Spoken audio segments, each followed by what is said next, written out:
Hello दोस्तों, ये है मेरी दोस्त आयशा। और मैं आपको बता दूं, आयशा बहुत इंटेलिजेंट भी है। राहुल, तुम भी बहुत इंटेलिजेंट हो, पर तुम्हें दूसरों के मुंह से तारीफ सुनना ज्यादा पसंद है। लेकिन हाँ, इस बार फिजिक्स में मेरे तुमसे ज्यादा मार्क्स आए थे।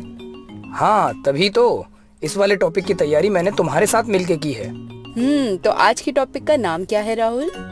आज के टॉपिक का नाम है अपवर्तन, जिसे इंग्लिश में रिफ्रैक्शन भी कहते हैं। अच्छा, तो अब तक तुम अपने दोस्तों को क्या क्या जानकारी दे चुके हो? हमने अब तक प्रकाश और परावर्तन के बारे में जाना और किस तरह प्रकाश की किरणें विभिन्न बिंब पर गिरकर परावर्तित होती हैं। लेकिन आयशा, मेरे मन में कई बार कुछ सवाल उठते हैं। जैसे कि यदि वे बिंब अपारदर्शी ना होकर के पारदर्शी हो तो क्या होगा? क्या तब भी प्रकाश परावर्तित होगा? क्या तब भी परावर्तन के नियम लागू होंगे? क्या तब भी किरणें सीधी रेखा से ही चलेंगी? आज की इस वीडियो में हम इन्हीं सवालों पर तो चर्चा करेंगे और एक नई घटना अपवर्तन या रिफ्रैक्शन के बारे में जानेंगे। अपवर्तन को समझने के लिए हम एक बहुत दिलचस्प एक्टिविटी करके देखेंगे, जिसे हम अपने घर पर भी कर सकते हैं। इस एक्टिविटी को करने के लिए हमें एक कम गहरे कटोरे, एक सिक्के और पानी की आवश्यकता होगी। अब मैं इस सिक्के को खाली कटोरे के अंदर डाल देती हूँ। राहुल, क्या तुम्हें सिक्का दिखाई दे रहा है? हाँ, दिखाई दे रहा है।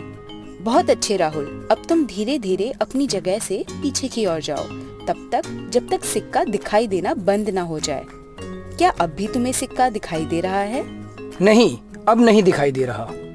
अब मैं इस कटोरे में सिक्के को बिना हिलाए पानी डालूंगी। क्या तुम्हें कोई फर्क नजर आ रहा है राहुल? हाँ, अब मुझे सिक्का दिखाई देने लगा है। मगर आयशा, ये कैसे संभव है? ये बिल्कुल संभव है और इसको हम अपवर्तन के नाम से जानते हैं।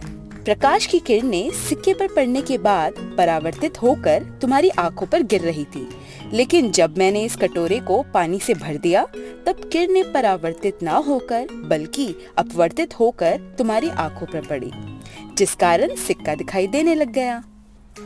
तो क्या प्रकाश ने अपवर्तित होने के बाद अपना रास्ता बदला? बिल्कुल ठीक समझे, लेकिन इसे और गहराई से समझने के लिए हमें आयताकार कांच की स्लैब की मदद लेनी पड़ेगी। अपवर्तन को आयताकार कांच की स्लैब से समझने के लिए हमें एक स्लैब, एक सफेद शीट और 4 आलपिन की आवश्यकता होगी। स्लैब को कागज पर रख एक रूपरेखा बना लेते हैं, जो आगे हमारी मदद करेगी। इस रूपरेखा के एक तरफ 2 आलपिन तिरछी दिशा में लगाए। इन दोनों ऑल-पिन के प्रतिबिंब को स्लैब की दूसरी ओर से देखने की कोशिश करें। पिन के प्रतिबिंब की ही दिशा में तीसरी पिन लगाते हुए चौथी और आखिरी पिन को भी लगा दे कि प्रतिबिंब और ये दोनों एक ही सीधी रेखा पर आती प्रतीत हो। कागज से स्लैब को हटा दिया जाए और चारों पिन को भी। पहले 2 पिन के निशान को पेंसिल से मार्क करते हुए एक रेखा खींचे, जो स्लैब की रूपरेखा से O पर मिले। यही प्रक्रिया दूसरी तरफ से भी करें और इस बिंदु को O' का नाम दे। O और O' पर 2 लंबवत बनाएं। रेखाओं और लंबवत के बीच के कोण को नाम दे। आपतन कोण और निर्गमन कोण। यह परावर्तन कोण न बनकर अपवर्तन कोण बनेगा।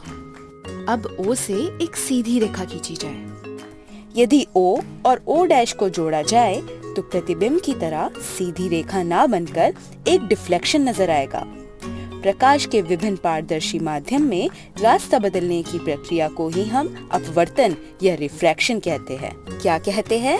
रिफ्रैक्शन। अपवर्तन 2 नियमों के अनुसार होता है। पहला, आपतित किरण, अपवर्तित किरण और पारदर्शी पृष्ठ पर लंबवत तीनों एक ही तल पर आपतित बिंदु पर ही मिलते हैं। दूसरा, प्रकाश के किसी भी निश्चित रंग एवं निश्चित माध्यमों के जोड़े के लिए आपतन कोण का साइन और अपवर्तन कोण का साइन का अनुपात स्थिर होता है और इस नियम को स्नेल का नियम भी कहा जाता है। क्या कहा जाता है? स्नेल का नियम। इस अनुपात के स्थिरांक को अपवर्तनांक या इंग्लिश में रिफ्रैक्टिव इंडेक्स कहते हैं। किन्हीं 2 माध्यमों में होने वाले दिशा परिवर्तन के विस्तार को अपवर्तनांक से दर्शाया जा सकता है। इसके साथ साथ अपवर्तनांक को विभिन्न माध्यमों में प्रकाश की रिलेटिव चालों से भी दर्शाया जा सकता है। यदि प्रकाश माध्यम 1 से 2 में जा रहा हो और पहले माध्यम में प्रकाश की चाल v1 है और दूसरे में v2 हो, तब माध्यम 2 का माध्यम 1 के सापेक्ष अपवर्तनांक को माध्यम 1 में प्रकाश की चाल तथा माध्यम 2 में प्रकाश की चाल के अनुपात के रूप में दर्शाया जा सकता है, जिसे हम n21 से दर्शाते हैं।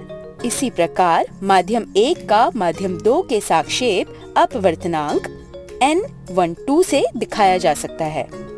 यदि माध्यम 1 वायु या निर्वात है तो अपवर्तनांक को निरपेक्ष अपवर्तनांक या एब्सोल्यूट रिफ्रैक्टिव इंडेक्स कहा जाता है, जिसे सरल भाषा में हम अपवर्तनांक भी कहते हैं।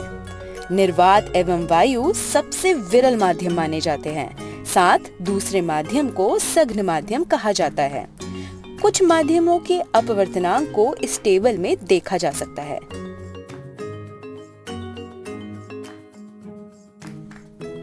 क्या बात है आयशा, तुमने तो इस टॉपिक को बहुत अच्छे से समझाया। मुझे पता नहीं था तुम इतनी अच्छी टीचर भी हो। ठीक समझे राहुल, मैं आगे जाकर टीचर ही बनना चाहती हूँ। अच्छा, best of luck. Thank you Rahul. चलिए दोस्तों, फिर मिलते हैं अगली वीडियो में। तब तक के लिए बाय बाय।